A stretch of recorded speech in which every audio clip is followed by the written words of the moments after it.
पंतप्रधान नरेंद्र मोदी यांच्या हस्ते रुबी हॉल क्लिनिक पासून रामवाडी पर्यंतच्या उन्नत मार्गिकेचं लोकार्पण आणि त्याला झेंडा दाखवून पहिलं ऑपरेशन सुरू करण्यात येणार आहे। त्यासाठी सकाळी 10 वाजता रुबी हॉल क्लिनिक येथून आपण हे ऑपरेशन सुरू करणार आहोत।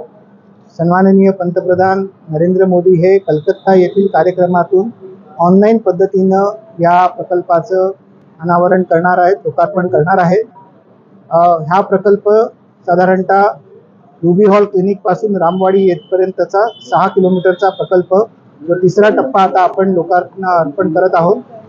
यापूर्वी आपण 23 किलोमीटरचं संचलन यापूर्वी सुरू केलेलं आहे आणि आता पुढचा 6 किलोमीटरचा हा टप्पा आपण सुरू करणार आहोत। याच्यामध्ये 4 स्टेशन असून बंड गार्डन, येरवडा, कल्याणी